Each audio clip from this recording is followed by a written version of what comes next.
últimos episódios, você entendeu a importância do santuário celestial no processo de salvação dos seres humanos. O episódio de hoje vai aprofundar um pouco mais esse tema. E ao final dele, a sua vida espiritual não será mais a mesma.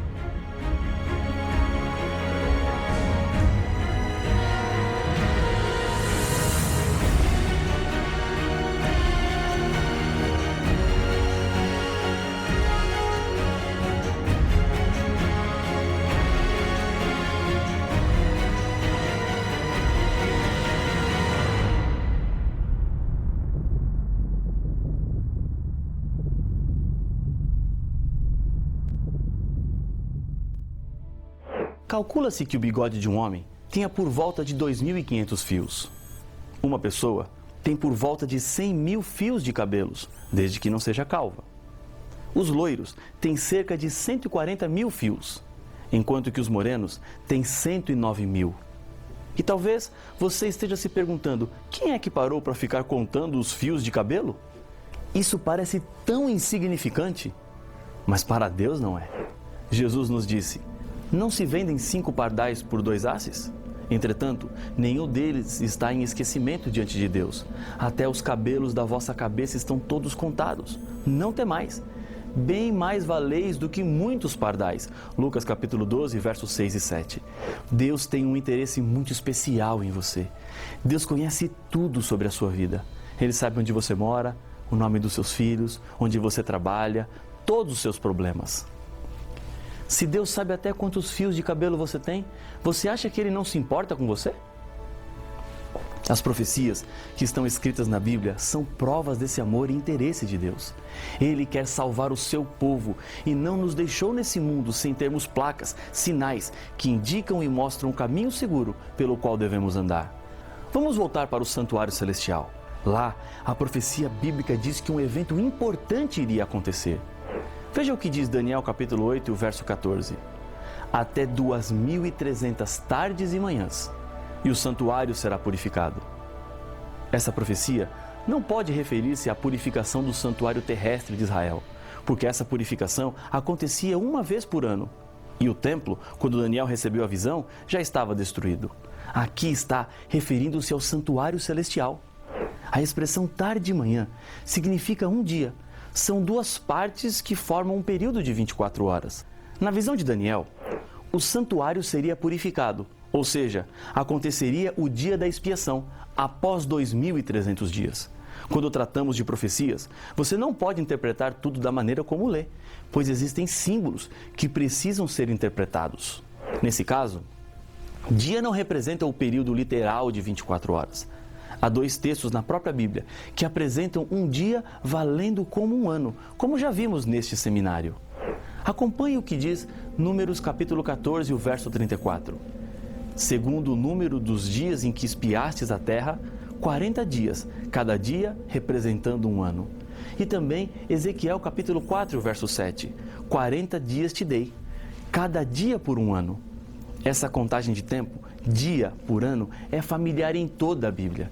Em Levítico capítulo 25, verso 8, a Bíblia nos diz: contará 7 semanas de anos, 7 vezes 7 anos, de maneira que os dias das 7 semanas de anos te serão 49 anos. Então, sabemos que o período no qual o santuário no céu seria purificado começaria depois de 2.300 anos. Mas a partir de quando? A data do início da contagem de tempo nos levará até o final do período, e assim saberemos quando é que o santuário celestial começou a ser purificado. Perceba que essa profecia foi dada a Daniel com a seguinte advertência: a visão da tarde e da manhã que foi dita é verdadeira. Tu, porém, preserva a visão, porque se refere a dias ainda muito distantes. Daniel capítulo 8 e o verso 26. O que acontece no santuário celestial é exatamente a mesma coisa que acontecia no santuário da terra. Depois de receber os pecados durante um ano, o santuário era purificado. Da mesma maneira, depois de receber os pecados de todos os seres humanos, o santuário do céu precisa ser purificado.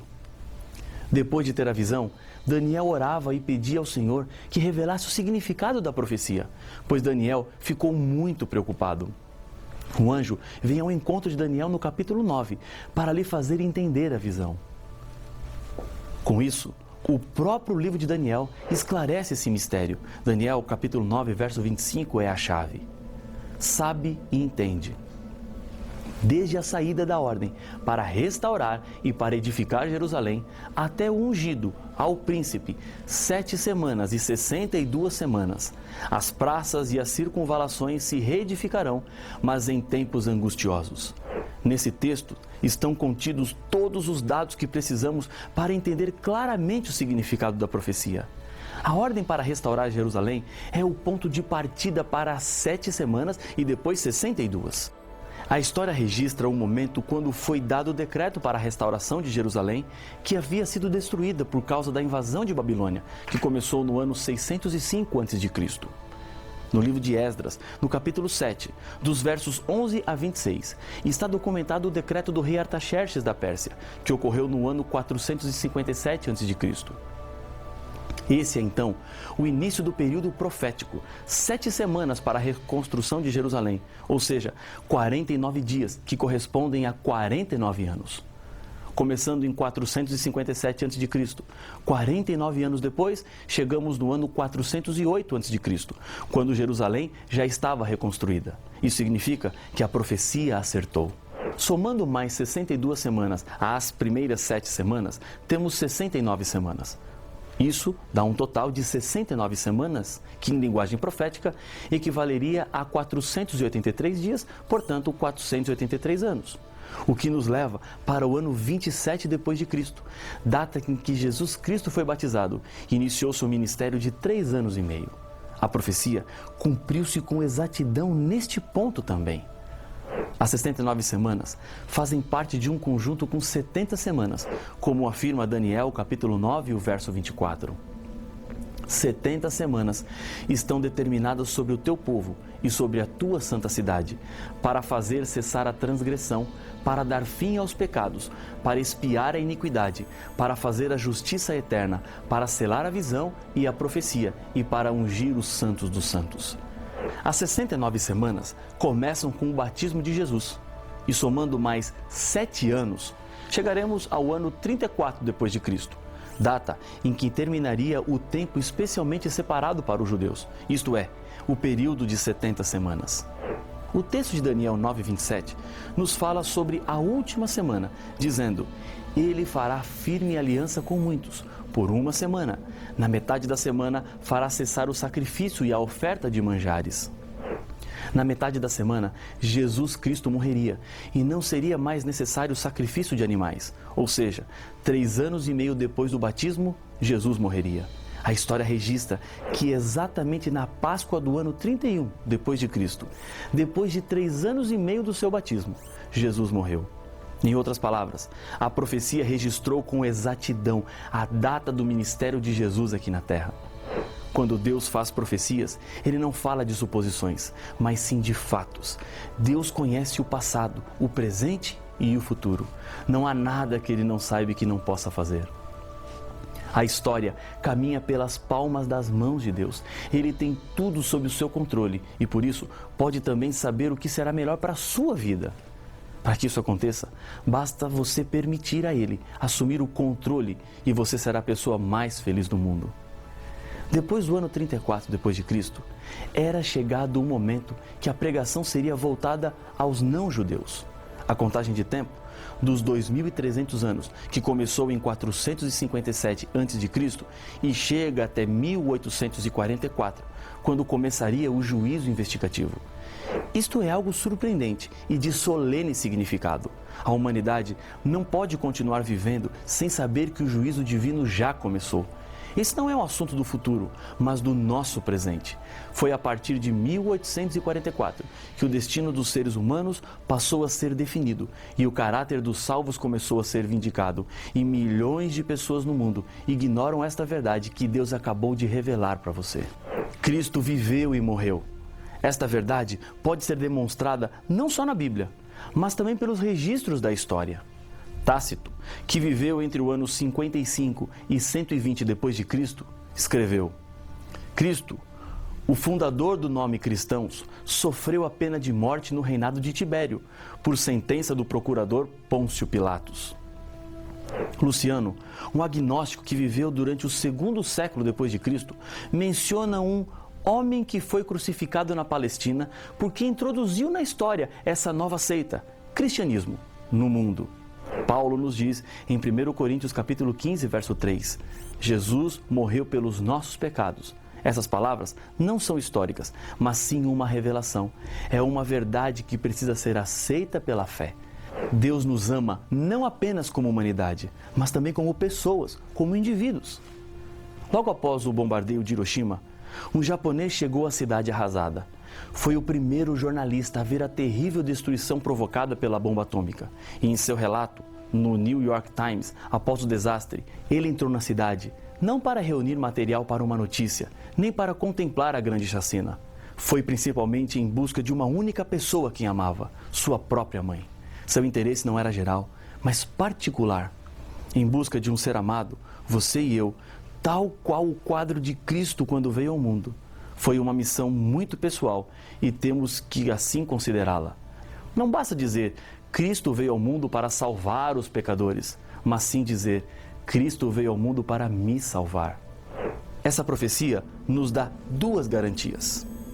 Primeira garantia, Jesus Cristo nos salva. Segunda garantia, o restante da profecia também é verdadeiro.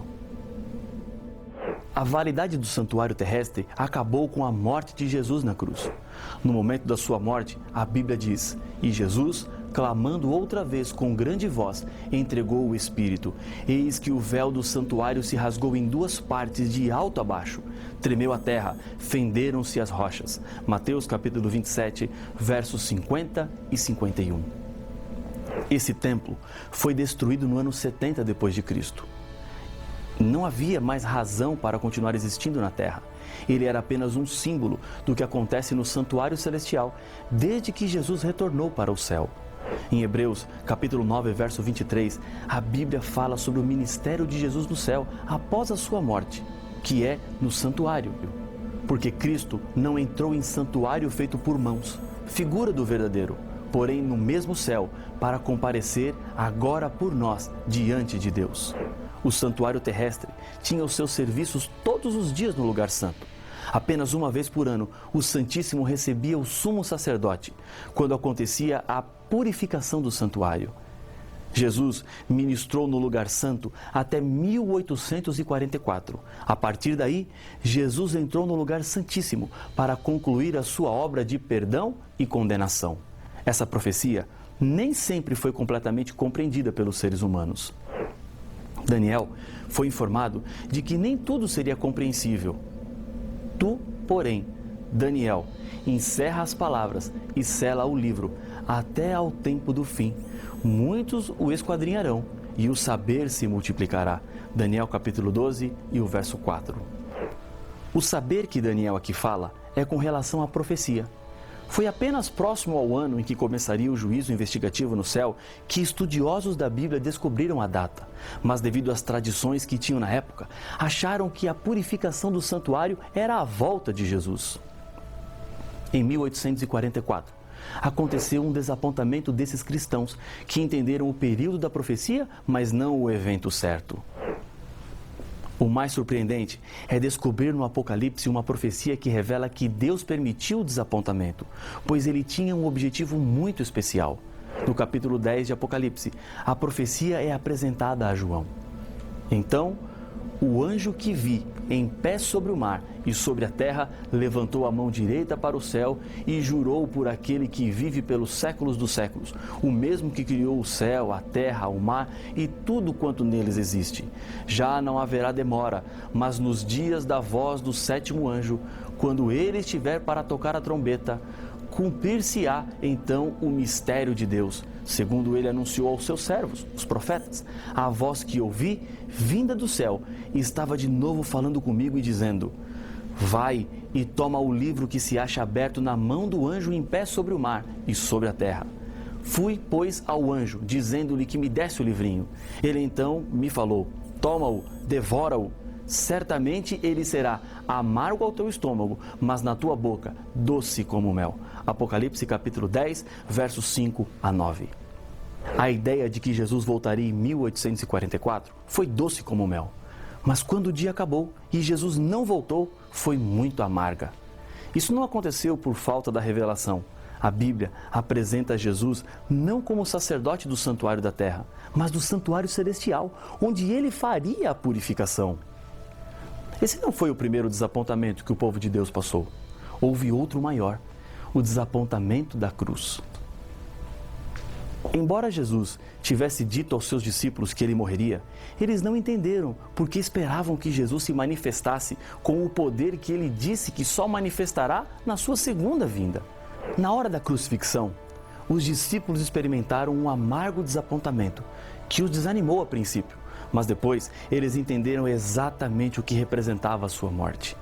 A decepção está registrada na Bíblia para que o povo de Deus pudesse reconfirmar a sua fé. Após o desapontamento, uma missão é dada para todos que permaneceram fiéis após 1844. Em Apocalipse capítulo 10, verso 11, a Bíblia diz: Então me disseram, é necessário que ainda profetizes a respeito de muitos povos, nações, línguas e reis. Assim como os discípulos, que amavam a sua religião judaica e não pensavam em deixá-la para formarem uma nova igreja, os que passaram pelo desapontamento não tinham intenção de formar uma nova religião. A questão crucial aconteceu quando foram à Bíblia em busca de respostas ao desapontamento e descobriram muitas verdades bíblicas que as suas igrejas não obedeciam e existiam erros introduzidos na igreja desde a época da Idade Média. Assim, não poderiam pregar o Evangelho eterno de maneira pura e completa. Deus usou então o mesmo método. Primeiro, permitiu que experimentassem o desapontamento.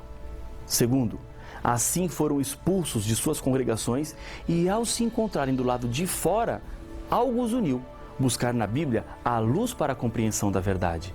Terceiro, redescobriram as verdades lançadas por terra.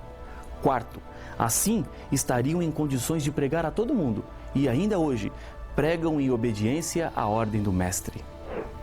E a mensagem a ser pregada está no Apocalipse. Vi outro anjo voando pelo meio do céu, tendo um evangelho eterno para pregar aos que se assentam sobre a terra e a cada nação, e tribo, e língua, e povo, dizendo em grande voz: temei a Deus e dai-lhe glória, pois é chegada a hora do seu juízo, e adorai aquele que fez o céu e a terra e o mar e as fontes das águas. Seguiu-se outro anjo, o segundo, dizendo: caiu a grande Babilônia, que tem dado a beber a todas as nações do vinho da fúria da sua prostituição. Seguiu-se a estes outro anjo, o terceiro, dizendo em grande voz: se alguém adora a besta e a sua imagem, e recebe a sua marca na fronte ou sobre a mão, também esse beberá do vinho da cólera de Deus, preparado, sem mistura, do cálice da sua ira, e será atormentado com fogo e enxofre, diante dos santos anjos e na presença do Cordeiro. A fumaça do seu tormento sobe pelos séculos dos séculos e não tem descanso algum, nem de dia nem de noite. Os adoradores da besta e da sua imagem e quem quer que receba a marca do seu nome. Aqui está a perseverança dos santos, os que guardam os mandamentos de Deus e a fé em Jesus. Apocalipse capítulo 14, versos 6 a 12. Essa é a história da Igreja Adventista do Sétimo Dia, que surgiu exatamente cronometrada com a hora profética. Ela passou pelo desapontamento de Apocalipse 10 e hoje prega a restauração de todas as verdades bíblicas. O povo fiel de Jesus está se levantando nesse mundo para lhe mostrar essas grandes verdades. Estamos vivendo nos momentos de juízo. Cada um terá que dar contas dos seus pecados, mas você pode hoje contar com o perdão e a restauração que vem de Deus. Neste momento, você tem que tomar uma decisão muito importante. Eu quero lhe convidar a fazer parte do povo de Deus, o povo fiel, também chamado na Bíblia de remanescente. Faça parte deste povo. Procure a igreja adventista mais próxima da sua casa. Entenda a história deste povo, a história desta igreja. Há algo muito especial para você. Por isso, eu quero fazer uma oração com você. Feche os seus olhos, aí onde você está, e vamos orar. Senhor, as tuas verdades foram estampadas diante dos nossos olhos e uma decisão precisa ser tomada. Neste momento, eu lhe peço que com teu Espírito, o Senhor toque nesses corações que oram comigo, abrindo os nossos olhos e nos conduzindo à salvação. Fica conosco, em nome de Jesus. Amém.